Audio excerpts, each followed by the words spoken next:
देखिए thermodynamics next chapter start कर रहे हैं। देखिए थर्मोडायनेमिक्स का बेसिक मीनिंग होता है कि इसमें हम लोग स्टडी करेंगे कन्वर्जन ऑफ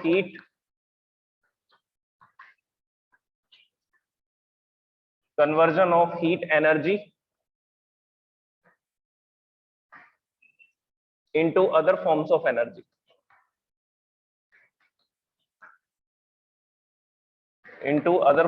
energy और वाइस वर्सा।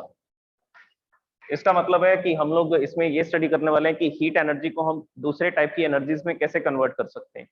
जैसे कि हीट एनर्जी को मैकेनिकल एनर्जी में कैसे कन्वर्ट करेंगे। हीट इंजन के अंदर हम लोग ये स्टडी करेंगे कि हमारे कार बाइक्स के अंदर, ट्रक्स के अंदर, ट्रेन के अंदर, इंजन के अंदर जो हीट इंजन होता है वो किस तरह से वर्क करता है।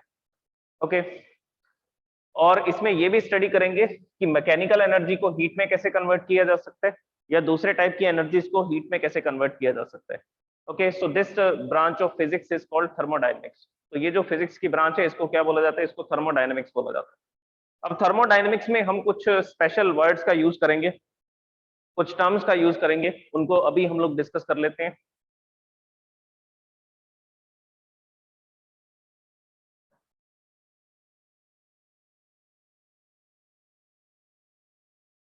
ओके, इसके बाद हम लोग एक कुछ डेफिनेशंस को डिस्कस करते हैं। First is thermodynamical system. देखिए थर्मोडायनेमिकल सिस्टम क्या होता है?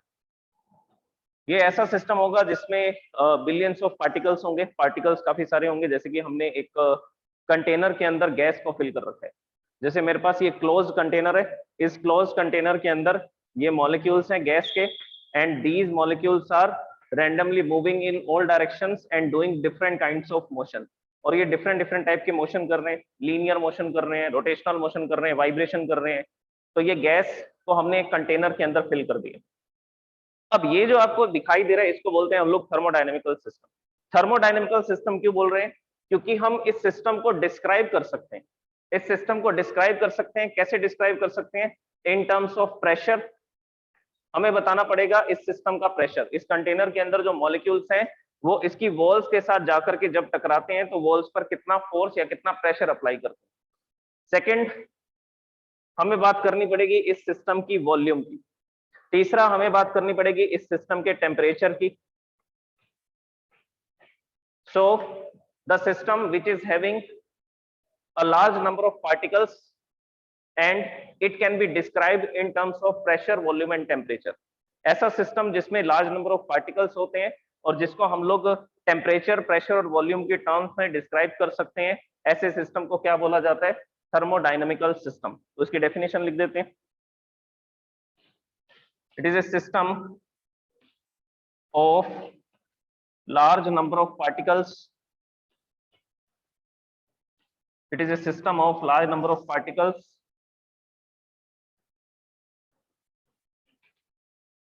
which can be described, or you can say that which can be expressed in terms of pressure। और इस सिस्टम को हम लोग डिस्क्राइब करेंगे प्रेशर, वॉल्यूम और टेम्परेचर की हेल्प से।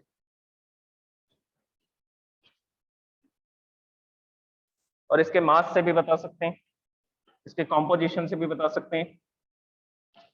ओके, तो ऐसा सिस्टम जिसमें लार्ज नंबर ऑफ पार्टिकल है और उनको प्रेशर, वॉल्यूम, टेम्परेचर, मास, इन सब पैरामीटर्स के थ्रू क्या किया जा सकता है? डिस्क्राइब किया जा सकता है, उसको थर्मोडायनेमिकल सिस्टम बोलते हैं।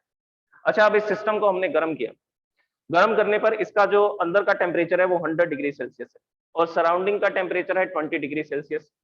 तो हम यही तो बता रहे हैं कि इस सिस्टम का टेम्परेचर 100 डिग्री है, तो किससे कंपैरिजन कर रहे हैं? सराउंडिंग से कंपैरिजन करेंगे कि सराउंडिंग से 80 डिग्री सेल्सियस ज्यादा टेम्परेचर है इसका। तो किसी भी सिस्टम को बताने के लिए आपको कंपैरिजन करना पड़ेगा टेम्परेचर का, सराउंडिंग के साथ, वॉल्यूम का और प्रेशर का। तो इस सिस्टम का प्रेशर, वॉल्यूम, टेम्परेचर तीनों ही सराउंडिंग के प्रेशर, वॉल्यूम, टेम्परेचर से क्या है? डिफरेंट है। तीनों ही सराउंडिंग के प्रेशर, वॉल्यूम, टेम्परेचर से क्या होंगे? डिफरेंट होंगे। अच्छा, इनको क्या बोला जाता है? ये जो मैंने मास, प्रेशर, वॉल्यूम, टेम्परेचर लिखा, इनको हम लोग बोलते हैं thermodynamical parameters. These are called thermodynamical parameters. और you can say that macroscopic parameters, इनको मैक्रोस्कोपिक पैरामीटर्स भी बोला जाता है। These are also known as, तो इस चैप्टर में मैं ये बोलूं मैक्रोस्कोपिक पैरामीटर्स हैं या मैक्रोस्कोपिक वेरिएबल्स हैं, या इसकी बजाय ये बोलूं कि ये थर्मोडायनेमिकल पैरामीटर्स हैं, एक ही बात है, दोनों का मीनिंग एक ही है। मैक्रोस्कोपिक, मैक्रोस्कोपिक का मतलब है कि हम पार्टिकल के लेवल तक नहीं जाएंगे, हम बात करेंगे सिस्टम की, हम बोलेंगे कि इस सिस्टम का ये टेम्परेचर है, ऐसा नहीं बोलेंगे कि इस पार्टिकल के पास इतनी एनर्जी है। अगर हम पार्टिकल लेवल पर चले जाते हैं तो वो माइक्रोस्कोपिक लेवल हो जाता है। मैं बोल रहा हूँ माइक्रोस्कोपिक नहीं, देखो क्या लिखा हुआ है मैक्रोस्कोपिक। मैक्रोस्कोपिक मतलब कि जिसको ह्यूमंस पर्संस क्या कर सकते हैं, अपनी आईज से देख सकते हैं, जिन सिस्टम को हम लोग देख पा रहे हैं, जैसे कि टेबल हो गया, चेयर हो गया, मून हो गया, इसके अलावा सन को हम लोग देख रहे हैं, तो सेलेस्टियल बॉडीज को भी हम लोग देख पा रहे हैं, तो वो सारे कौन से सिस्टम्स हैं, वो सारे मैक्रोस्कोपिक सिस्टम्स हैं, और ये मैक्रोस्कोपिक वेरिएबल्स हैं। तो हम पूरे सिस्टम की बात करेंगे, तो पूरे सिस्टम की प्रॉपर्टीज को बताने के लिए हम इन वेरिएबल्स का यूज करते हैं, और इन वेरिएबल्स को थर्मोडायनेमिकल पैरामीटर्स या मैक्रोस्कोपिक वेरिएबल्स बोला जाता है। Okay, next topic is types of thermodynamical system. Thermodynamical system कितने टाइप के होते हैं, तो उनके टाइप्स के बारे में डिस्कस करते हैं।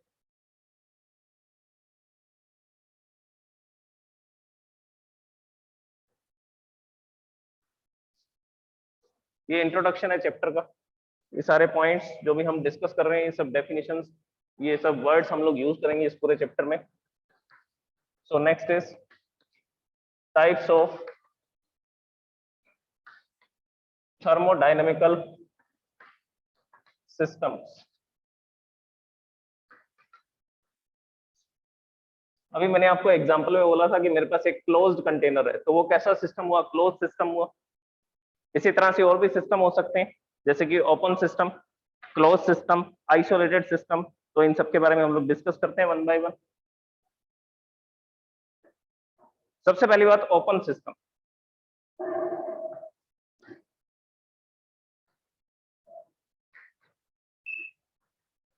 Open system is a system in which both matter and energy exchange with the surrounding, जिसमें मैटर और एनर्जी दोनों का एक्सचेंज होगा विद सराउंडिंग्स।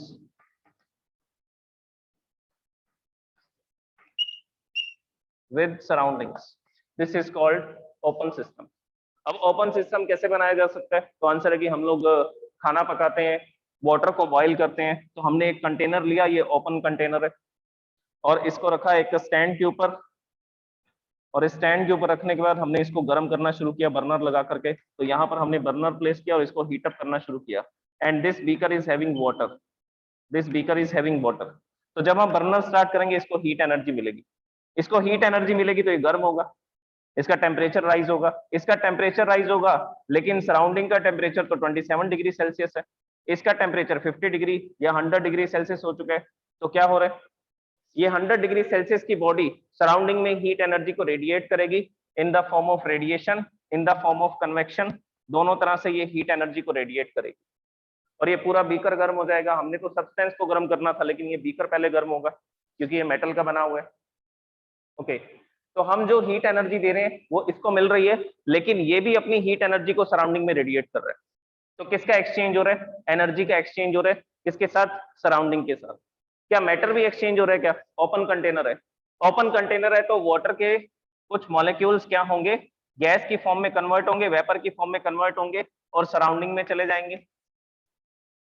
तो अगर हम ओपन कंटेनर में खाना पका रहे हैं, वाटर को बॉईल कर रहे हैं या किसी सब्सटेंस को हीटअप कर रहे हैं ओपन कंटेनर में, तो उस केस में एनर्जी का भी एक्सचेंज हो रहा है सराउंडिंग के साथ, और मैटर का भी एक्सचेंज हो रहा है सराउंडिंग के साथ, दोनों के एक्सचेंज हो रहे हैं, और ऐसे सिस्टम को क्या बोलते हैं, ओपन सिस्टम बोलते हैं। This is the open system. Okay, next आएगा क्लोज सिस्टम।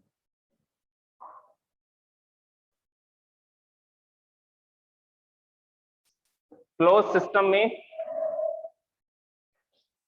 एनर्जी एक्सचेंज होगी, but matter will not exchange with the surroundings. तो इसमें हम लोग लिखेंगे मैटर का तो नो एक्सचेंज होगा, और एनर्जी एक्सचेंज होगी विद सराउंडिंग। अच्छा, ऐसा सिस्टम बनाने के लिए किस तरह की वॉल्स की जरूरत पड़ेगी? तो आंसर है कंडक्टिंग वॉल्स की जरूरत पड़ेगी। कंडक्टिंग वॉल्स किसकी होंगी? मेटल्स की होंगी। तो मेटल का कंटेनर लेंगे तो वो क्या करेगा? कंडक्शन करेगा। कंडक्शन करेगा और हीट एनर्जी को रेडिएट भी कर सकता है सराउंडिंग में। तो इसके एग्जांपल के बारे में देखिए। क्लोज सिस्टम, अगर हमें क्लोज सिस्टम बनाना है तो हमारे पास एक क्लोज्ड कंटेनर है, ये मेटल का कंटेनर है। अगर ये मेटल का कंटेनर है तो हम बोलते हैं कि इसकी कैसी वॉल्स हैं? It is having conducting walls, क्योंकि इसको हीट एक्सचेंज करनी है। हम यहाँ पर बर्नर लगाएंगे, बर्नर लगा करके इसको हीटअप करेंगे तो ये हीट एनर्जी एब्जॉर्ब भी कर रहा है। और अगर इसका टेम्परेचर 500 डिग्री सेल्सियस तक जा चुका है तो ये सराउंडिंग में उस हीट को क्या करेगा? रेडिएट भी करेगा, रेडिएशन करेगा। ये कंटेनर 500 डिग्री सेल्सियस पे गर्म है और सराउंडिंग का टेम्परेचर है रूम टेम्परेचर। तो यहाँ पर हीट एनर्जी का एक्सचेंज होगा with the. So in this system matter is not exchanging because it is a close container. तो क्लोज सिस्टम बनाने के लिए हम लोग क्लोज कंटेनर की हेल्प लेते हैं। और ये क्लोज कंटेनर कैसी वॉल्स का बना होना चाहिए? कंडक्टिंग वॉल्स का होना चाहिए, ताकि हीट एक्सचेंज हो सके, एनर्जी का एक्सचेंज हो सके सराउंडिंग से सिस्टम में या सिस्टम से सराउंडिंग में। ये सराउंडिंग से हीट एनर्जी एब्जॉर्ब कर रहा है और जब ये गर्म होगा तो ये अपनी हीट एनर्जी को फिर सराउंडिंग में रेडिएट करेगा। तो दोनों तरह का एक्सचेंज होगा, लेकिन मैटर का कोई एक्सचेंज नहीं होगा। ऐसे सिस्टम को क्लोज सिस्टम बोलेंगे। इसके अंदर आपने जो भी गैस फिल कर रखी है वो गैस इसके अंदर ही रहेगी, कोई भी पार्टिकल बाहर से अंदर नहीं आएगा और अंदर का पार्टिकल कोई भी बाहर नहीं जाएगा। तो मटेरियल का एक्सचेंज नहीं होगा। Next type of system, next is the third type of system which is isolated system. Third kind of system की बात करेंगे हम लोग, आइसोलेटेड सिस्टम। आइसोलेट, सबसे अलग, किसी के कांटेक्ट में नहीं होना, उसको बोलते हैं आइसोलेट। अब आइसोलेटेड सिस्टम बनाने के लिए सबसे पहले तो इसमें नॉन कंडक्टिंग वॉल्स का यूज करना पड़ेगा। और नॉन कंडक्टिंग वॉल्स को क्या बोला जाता है? Adiabatic walls. तो यहां पर हमने एक ऐसा सिस्टम बनाया जिसकी नॉन कंडक्टिंग वॉल्स हैं और क्लोज्ड कंटेनर है।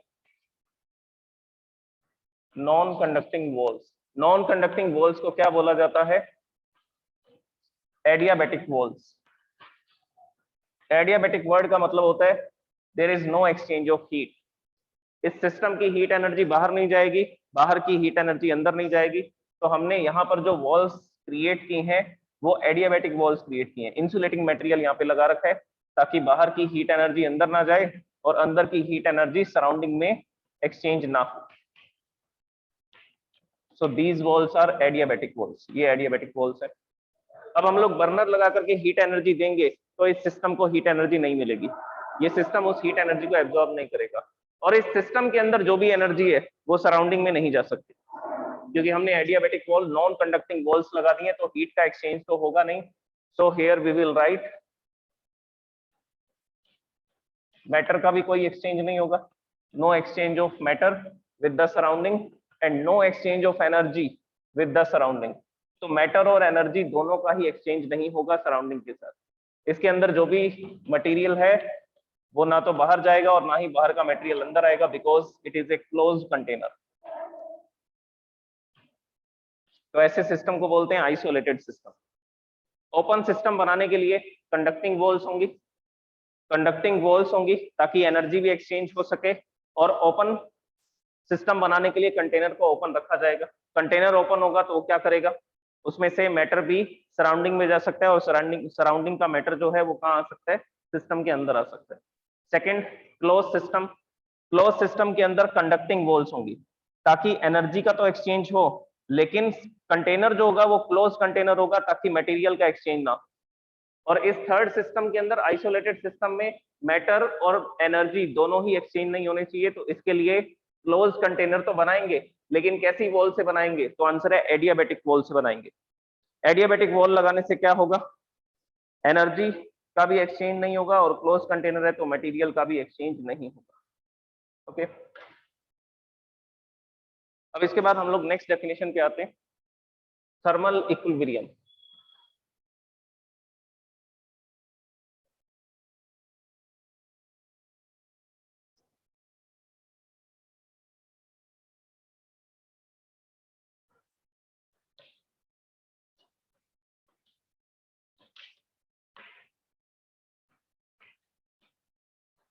Thermal equilibrium.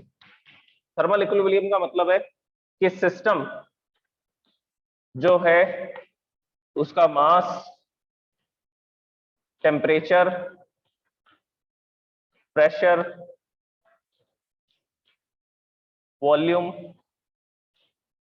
ये सब कैसे रहेंगे? ये सब कांस्टेंट रहेंगे विद टाइम।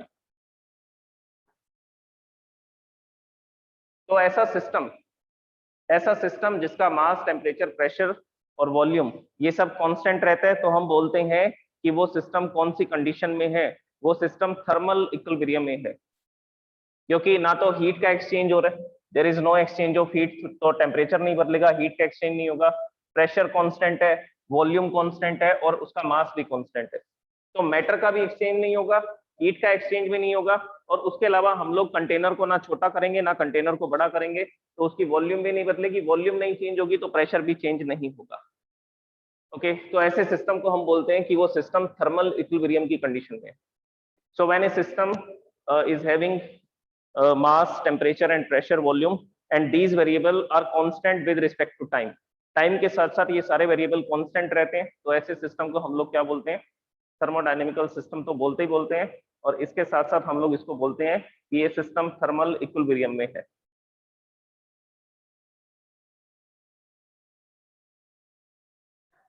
ओके, इसके बाद में हम लोग डिस्कस करते हैं इक्वेशन ऑफ स्टेट को।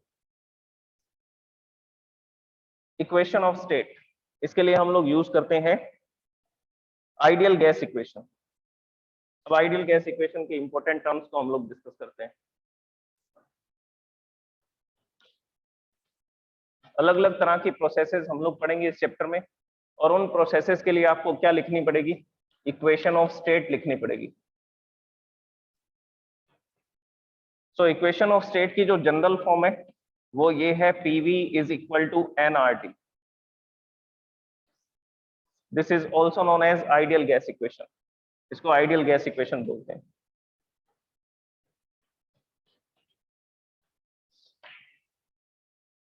Where P is the pressure of system,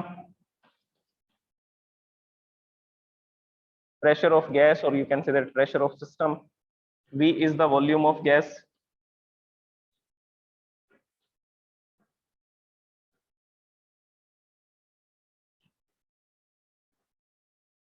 Next, N is the number of mole of gas, number of moles of gas, and R is the universal gas constant, universal gas constant, and finally the last parameter is temperature of the system, temperature of the system. तो ये ideal gas equation है। ये कैसे बनाई गई? तो answer है, different experiments किए गए हैं।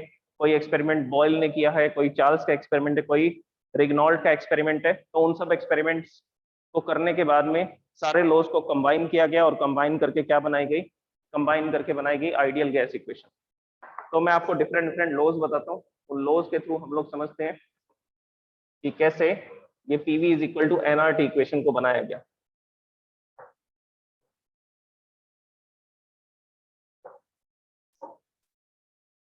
ओके, सबसे पहले Boyle's law.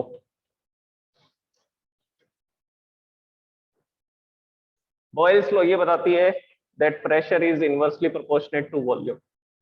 Pressure is inversely proportionate to volume. जब हम लोग वॉल्यूम को डिक्रीज करेंगे तो प्रेशर इंक्रीज हो जाएगा, जब हम लोग वॉल्यूम को डिक्रीज करेंगे तो प्रेशर क्या हो जाएगा? ओके, तो एक सिस्टम के बारे में डिस्कशन करते हैं। This is a cylindrical container, and this cylindrical container is having a piston through which we can increase or decrease the volume of this container, जिसकी वजह से हम जो भी यहाँ पर गैस है या कंटेनर है उसकी वॉल्यूम को क्या कर सकते हैं? इंक्रीज डिक्रीज कर सकते हैं। अब यहाँ पर हम एक एग्जांपल लेते हैं। मैंने इसमें एक गैस फिल कर रखी है, ये हाइड्रोजन गैस है फॉर एग्जांपल, और अभी इसकी जो वॉल्यूम है that volume is 1 metre cube, और जो प्रेशर है वो प्रेशर है 1 atm for example 1 atmospheric pressure, 1 atmospheric pressure कितना होता है? 1 ATM का मतलब होता है 1.013 इंटू 10⁵ न्यूटन पर मीटर स्क्वायर। तो पर मीटर स्क्वायर में इतने न्यूटन का फोर्स लगता है एटमॉस्फेयर के कारण, आसपास के पार्टिकल्स के कारण। So this is called atmospheric pressure. तो अभी ये इसकी कंडीशन थी, ये इनिशियल कंडीशन है। अब हमने क्या किया, ये जो पिस्टन है इसको डाउनवर्ड डायरेक्शन में पुश किया। डाउनवर्ड डायरेक्शन में पुश किया तो क्या होगा, जैसे ही हम इसको डाउनवर्ड डायरेक्शन में पुश करेंगे वॉल्यूम डिक्रीज होनी स्टार्ट हो जाएगी, लेकिन इनके कोलिजन्स की जो फ्रीक्वेंसी है वो इंक्रीज हो जाएगी। कोलिजन्स की फ्रीक्वेंसी क्यों इंक्रीज हो जाएगी? क्योंकि इसका फ्री पाथ इंक्रीज हो रहा है। देखिए ये पार्टिकल यहां से चल करके इतनी दूर जाता था, तब जाकर के दूसरे पार्टिकल से कोलिजन करता था, और ये जो पाथ ये ट्रेवल कर रहा है इसको बोलते हैं फ्री पाथ। और अगर आप इसका एवरेज निकालोगे तो उसको मीन फ्री पाथ बोला जाता है। ये आगे के चैप्टर्स में आएगा, लेकिन अभी आप सुनिए। ये पार्टिकल जाकर के इससे इतनी दूर जाकर के टकराता है। जब मैं इस पिस्टन को डाउनवर्ड पुश करूंगा, पिस्टन को डाउनवर्ड पुश करने पर ये पिस्टन इस पोजीशन पे आ जाएगा। This is the second position of the piston. तो इसको हमने डाउनवर्ड पुश किया, ये फर्स्ट पोजीशन से सेकंड पोजीशन पे आ गया। तो ऐसा करते ही मॉलिक्यूल्स क्या हो जाएंगे? तो आंसर है क्लोजली स्पेस्ड हो जाएंगे ये पार्टिकल्स। अगर ये पार्टिकल्स क्लोजली स्पेस्ड हो जाएंगे तो मीन फ्री पाथ छोटा हो जाएगा। तो ये पार्टिकल यहां जाकर के अब बस इतनी सी डिस्टेंस ट्रेवल करता है और कोलिजन हो जाता है। तो नंबर ऑफ कोलिजन्स की जो फ्रीक्वेंसी है वो इंक्रीज हो जाएगी। अगर कोलिजन्स की फ्रीक्वेंसी इंक्रीज हो जाएगी तो वो कंटेनर की वॉल के साथ और ज्यादा फ्रीक्वेंसी से हिट करेंगे। पहले 1 सेकंड में 10 पार्टिकल कोलाइड कर रहे थे, लेकिन अभी 1 सेकंड में 50 पार्टिकल कोलाइड कर रहे हैं कंटेनर की वॉल के साथ। तो ये पार्टिकल सब वॉल के साथ कोलाइड करते हैं, इधर भी जाकर के टकराएंगे, डाउनवर्ड भी अपवर्ड भी, पिस्टन पर भी फोर्स लगाएंगे। तो जब मैं पिस्टन को डाउनवर्ड पुश कर रहा हूँ वॉल्यूम डिक्रीज हो रही है। पहले वॉल्यूम थी 1 मीटर क्यूब, अब वॉल्यूम को हमने हाफ कर दिया है। So volume is 0.5 metre cube. Volume हो चुकी है 0.5 मीटर क्यूब। लेकिन हमने ये देखा कि जो प्रेशर है वो हो चुका है 5 ATM। प्रेशर जो है वो कितना हो चुका है? 5 ATM हो चुका है। तो प्रेशर इंक्रीज क्यों हो गया? क्योंकि हमने क्या कर दी? वॉल्यूम डिक्रीज कर दी। वॉल्यूम डिक्रीज करने से ऐसा क्या हुआ कि प्रेशर बढ़ गया? तो आंसर है वॉल्यूम को डिक्रीज करने से नंबर ऑफ कोलिजन पर सेकंड, मतलब कि कोलिजन्स की जो फ्रीक्वेंसी है वो इंक्रीज हो जाएगी, क्योंकि कोलिजन का जो फ्री पाथ है, मीन फ्री पाथ है, वो छोटा हो जाएगा। अब कोलिजन जल्दी होंगे। अगर कोलिजन जल्दी होंगे तो पहले से वॉल पर ज्यादा फोर्स अप्लाई करेंगे, पर सेकंड ज्यादा कोलिजन करेंगे तो ज्यादा फोर्स लगाएंगे, ज्यादा फोर्स लगाएंगे तो प्रेशर भी इंक्रीज हो जाएगा, because pressure is force per unit area. और पर यूनिट एरिया में जितना फोर्स लगेगा उसको क्या बोलते हैं? उसको प्रेशर बोलते हैं। So this is the Boyle's law. ये बॉयल्स लॉ होती है। अच्छा, अगर वॉल्यूम को इंक्रीज करें तो, अगर इस पिस्टन को अपवर्ड डायरेक्शन में ले जाएं तो ये होगा कि वॉल्यूम इंक्रीज होनी स्टार्ट हो जाएगी। वॉल्यूम इंक्रीज होगी तो इसका मीन फ्री पाथ क्या हो जाएगा? लार्जर हो जाएगा, लॉन्गर हो जाएगा, बड़ा हो जाएगा। और इस वजह से क्या होगा? कोलिजन में अब ज्यादा टाइम लगेगा। कोलिजन में ज्यादा टाइम लगेगा तो इस केस में जो नंबर ऑफ कोलिजन्स पर सेकंड है, मतलब कोलिजन्स की जो फ्रीक्वेंसी है वो कम हो जाएगी। अगर कोलिजन्स की फ्रीक्वेंसी कम हो जाएगी तो उस केस में अब कंटेनर पर वो कुछ टाइम बाद जाकर के हिट करेंगे। अब 1 सेकंड में कुछ 2 ही पार्टिकल जाकर के टकराते हैं कंटेनर की वॉल के साथ, तो इस केस में प्रेशर डिक्रीज हो जाएगा। तो जब हम वॉल्यूम को इंक्रीज करेंगे तो प्रेशर डिक्रीज हो जाएगा, और जब वॉल्यूम को डिक्रीज करेंगे तो प्रेशर इंक्रीज हो जाएगा। तो ये रिलेशन कैसा बन रहा है? तो आंसर है इनवर्सली प्रोपोर्शनेट का रिलेशन क्रिएट हो रहा है यहाँ पे। अब इसमें हम लोग क्या करेंगे? प्रोपोर्शनेट के सिंबल को हटा देंगे। प्रोपोर्शनेट के सिंबल को हटाते ही यहाँ पर एक कांस्टेंट आएगा। So here we will write P is equal to constant upon V, और यहाँ से एक इंपॉर्टेंट रिजल्ट आएगा। वॉल्यूम को इधर ले आओ मल्टीप्लाई में, तो ये स्टेटमेंट आएगी PV is equal to constant. तो वॉल्यूम डिक्रीज करने से प्रेशर बढ़ेगा, वॉल्यूम इंक्रीज करने से प्रेशर कम होगा, लेकिन इन दोनों का मल्टीप्लिकेशन हमेशा कैसा रहेगा? कांस्टेंट रहेगा फॉर कांस्टेंट टेम्परेचर। जब तक टेम्परेचर नहीं बदलेगा और जब तक मटेरियल की क्वांटिटी नहीं चेंज होगी, नंबर ऑफ मोल चेंज नहीं होंगे, तब तक प्रेशर और वॉल्यूम का जो प्रोडक्ट है वो कैसा रहेगा? वो कांस्टेंट रहेगा। And this is Boyle's law. ये बॉयल्स लॉ है। प्रेशर इंक्रीज करेंगे तो वॉल्यूम कम हो जाएगी, वॉल्यूम इंक्रीज करेंगे तो प्रेशर कम हो जाएगा, लेकिन दोनों का मल्टीप्लिकेशन कांस्टेंट। तो एक क्वांटिटी को इंक्रीज करने से दूसरी डिक्रीज होगी, दूसरी को डिक्रीज करने से पहले वाली क्वांटिटी डिक्रीज हो जाएगी, इंक्रीज हो जाएगी। तो बेसिकली क्या होगा? दोनों क्वांटिटी बैलेंस में चलेंगी और प्रोडक्ट कैसा रहेगा, इनका प्रोडक्ट रहेगा कांस्टेंट।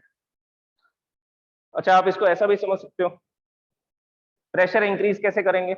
अभी मैंने आपको बताया पिस्टन को जब हम डाउनवर्ड डायरेक्शन में लेकर के जाएंगे, पुश करेंगे, तो वॉल्यूम कम हो जाएगी। वॉल्यूम कम होने का मतलब है नंबर ऑफ कोलिजन बढ़ जाएंगे। नंबर ऑफ कोलिजन बढ़ चुके हैं तो मतलब प्रेशर इंक्रीज हो चुका है। तो जब आप कंप्रेशन करते हैं, पिस्टन को डाउनवर्ड ले जाने का मतलब होता है कि आप क्या कर रहे हैं, कंप्रेशन कर रहे हैं, गैस को कंप्रेस कर रहे हैं। तो जब कंप्रेशन करेंगे तो प्रेशर इंक्रीज होगा। प्रेशर इंक्रीज होने से वॉल्यूम तो डिक्रीज होगी ना, वॉल्यूम कम होती जा रही है कंटेनर की, तो ये इंक्रीज हुआ तो ये डिक्रीज हो गया, लेकिन प्रोडक्ट कैसा रहा, कांस्टेंट। तो ये इसकी फर्स्ट लॉ है, बॉयल्स लॉ।